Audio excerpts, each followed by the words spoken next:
Hi friends, Mahesh cric info ಚಾನಲ್ಗೆ ಸ್ವಾಗತ ಸುಸ್ವಾಗತ. ಆರ್ ಮತ್ತು SRH ನಡುವೆ ಪಂದ್ಯದಲ್ಲಿ ಬೌಲಿಂಗ್ ದಾಳಿಗೆ ಆರ್ ತಂಡ ಒಂದು ಡಮಾರ್ ಅಂತಾನೆ ಹೇಳ್ಬೇಕು. ಮತ್ತೆ ಪಾರ್ಟ್ ಟೈಮ್ ಬೌಲರ್ ಸ್ಪಿನ್ನರ್ಗಳಿಗೆ ಒಂದು ಆರ್ ತಂಡ ಒಂದು ಸೋಲನ್ನು ಅನುಭವಿಸಿದೆ ಅಂತಾನೆ ಹೇಳ್ಬೇಕು. ಇದಕ್ಕೂ ಮುಂಚೆ ನನ್ನ channel name Mahesh cric info channel. ಎಲ್ಲರೂ ಸಬ್ಸ್ಕ್ರೈಬ್ ಮಾಡ್ಕೊಳ್ಳಿ, ಆಲ್ ನೋಟಿಫಿಕೇಶನ್ ಆನ್ ಮಾಡ್ಕೊಳ್ಳಿ. ಇದೇ ತರಹದ ಇನ್ನೂ ಹೆಚ್ಚಿನ ವಿಡಿಯೋಗಳು ನಿಮಗೆ ಬರ್ತಾನೆ ಇರ್ತವೆ. ಓಕೆ, ನಿಮ್ಮ ಒಂದು ಸಬ್ಸ್ಕ್ರೈಬ್ ನನಗೆ ಒಂದು ಸ್ಫೂರ್ತಿಯನ್ನು ತುಂಬುತ್ತದೆ. ಓಕೆ, ಎಲ್ಲರೂ ಈಗ ಇದೇ ಮೊದಲಿಗೆ ನನ್ನ ವಿಡಿಯೋ ನೋಡ್ತಾ ಇದ್ರೆ ಮೊದಲು ಸಬ್ಸ್ಕ್ರೈಬ್ ಮಾಡ್ಕೊಳ್ಳಿ. ಆನಂತರ 1 ಸೆಕೆಂಡ್ ಸಹಿತ ಬಿಡದೆ ಈ ವಿಡಿಯೋನ ಕೊನೆವರೆಗೂ ನೋಡಿ. Okay, thank you. ನಿನ್ನೆ ನಡೆದಂತ ಕ್ವಾಲಿಫೈಡ್ ಟು IPL ನ ಕ್ವಾಲಿಫೈಡ್ ಟು ಪಂದ್ಯದಲ್ಲಿ ಆರ್ ಮತ್ತು SRH ನಡುವೆ ನಡೆದಂತ ಮ್ಯಾಚ್ ನಲ್ಲಿ ಒಂದು ಆರ್ ತಂಡವು ಒಂದು ಹೀನವಾದಂತ ಸೋಲನ್ನು ಅನುಭವಿಸಿದೆ. ಅದರಲ್ಲಿ ಟಾಸ್ ಅನ್ನ ಗೆದ್ದಂತ ಆರ್ ತಂಡವು ಒಂದು ಫೀಲ್ಡಿಂಗ್ ಅನ್ನ ಆಯ್ಕೆ ಮಾಡಿಕೊಂಡಿದ್ದು ಒಂದು ತಪ್ಪಾದ ನಿರ್ಧಾರ ಅಂತ ಹೇಳ್ಬೋದು.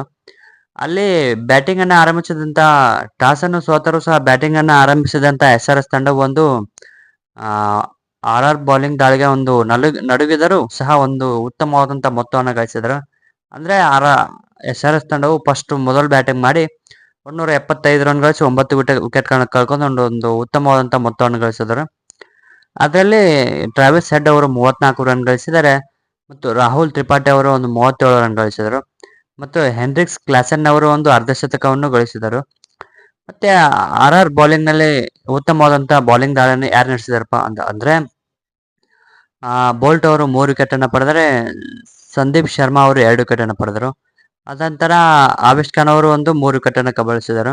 ಇದೇ ತರಹದ ಆಟದಲ್ಲಿ SRH ತಂಡದ ಒಂದು ಬ್ಯಾಟಿಂಗ್ ಅನ್ನ ಒಂದು ಬೆನ್ನೆಲುಬನ್ನು ಮುರಿದು ಒಂದು ಸ್ವಲ್ಪ ಅಲ್ಪ ಮೊತ್ತಕ್ಕೆ ಅಂದ್ರೆ ಒಂದು ಸಾಧಾರಣ ಮೊತ್ತವನ್ನು ಗಳಿಸುವುದಕ್ಕೆ ಬಿಟ್ಟುಕೊಟ್ರು ಅಂತ ಹೇಳ್ಬೇಕು. ಒಂದು ಆರ್ ಬ್ಯಾಟಿಂಗ್ ಚೇಸಿಂಗ್ ನನ್ನ ಸೆಕೆಂಡ್ ಆಗಿ ಇಳಿದಂತ ನಂತರ ಆರ್ ತಂಡ ಒಂದು ಸೋಲನ್ನು ಅನುಭವಿಸಿತ್ತು. 139 ರನ್ ಗಳಿಸಿ ಕೇವಲ ಒಂದು 36 ರನ್ಗಳಿಂದ ಒಂದು ಸೋಲನ್ನು ಅನುಭವಿಸಿತ್ತು ಅಂತ ಹೇಳ್ಬೇಕು. 139 ರನ್ ಗಳಿಸಿ 7 ವಿಕೆಟ್ ಅನ್ನು ಕಳೆದುಕೊಂಡು ಒಂದು ಸೋಲನ್ನು ಅನುಭವಿಸಿತ್ತು. ಅದರಲ್ಲಿ ಜೈಸ್ವಾಲ್ ಅವರು 42 ರನ್ ಗಳಿಸಿ ಮತ್ತೆ ಧ್ರುವ ಜುರಲ್ ಅವರು ಒಂದು 56 ರನ್ ಗಳಿಸಿ ಬಿಟ್ಟರೆ ಮತ್ತೆ ಯಾವ ಆಟಗಾರರು ಒಂದು ಫೈಟ್ ಅನ್ನು ನೀಡಲಿಲ್ಲ.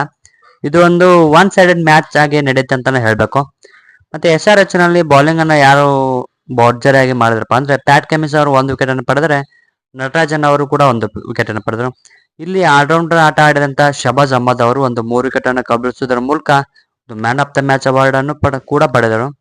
ಮತ್ತೆ ಅಭಿಷೇಕ್ ಶರ್ಮಾ ಅವರು ಕೂಡ ಒಂದು 2 ವಿಕೆಟ್ ಅನ್ನ ಕಬಳಿಸುವುದರ ಮೂಲಕ ಒಂದು SRH ತಂಡಕ್ಕೆ ಒಂದು ಸಲೀಸಾದ ಗೆಲುವನ್ನು ತಡೆದುಕೊಡುವಲ್ಲಿ ಒಂದು ಪ್ರಮುಖವಾದಂತ ಪಾತ್ರವನ್ನು ಎಲ್ಲರೂ ವಹಿಸಿದರು ಅಂತ ಹೇಳ್ಬೇಕು. ಇದರಂತೆ SRH ತಂಡ ಒಂದು 36 ರನ್ಗಳಿಂದ ಒಂದು ಭರ್ಜರಿ ಜಯವನ್ನು ಕಂಡಿತು. ಅದೇ ತರ ಒಂದು ಶಬಾಜ್ ಅಹ್ಮದ್ ಅವರು ಕೂಡ ಒಂದು man of the match award ಅನ್ನು ಪಡೆದು ಒಂದು ಅರ್ಹ ಅಂತಾನೆ ಪಡೆದುಕೊಂಡರು. ಮತ್ತೆ ಇದೇ ತರಹದ ಇನ್ನೂ ಹೆಚ್ಚಿನ ವಿಡಿಯೋಗಳಾಗಿ ನನ್ನ ಚಾನಲ್ ನೇಮ್ ಬಂದ್ಬಿಟ್ಟು ಮಹೇಶ್ ಕ್ರಿಕ್ ಇನ್ಫೋ ಚಾನಲ್. ಎಲ್ಲರೂ ಸಬ್ಸ್ಕ್ರೈಬ್ ಮಾಡ್ಕೊಳ್ಳಿ, ಶೇರ್ ಮಾಡ್ಕೊಳ್ಳಿ, ಇನ್ನೇತರ ನಿಮ್ಮ ಫ್ರೆಂಡ್ಸ್ಗಳು ಶೇರ್ ಮಾಡ್ಕೊಳ್ಳಿ. ಇದೇ ತರ ನನ್ನ ವಿಡಿಯೋಗಳನ್ನ ನೀವು ನೋಡ್ತಾ ಇರಿ. ಓಕೆ, ಇದೇ ತರ ಮುಂದೆ ವಿಡಿಯೋ ನೆಕ್ಸ್ಟ್ ಬರ್ತಾ ಇದ್ದಾವೆ. Thank you, bye.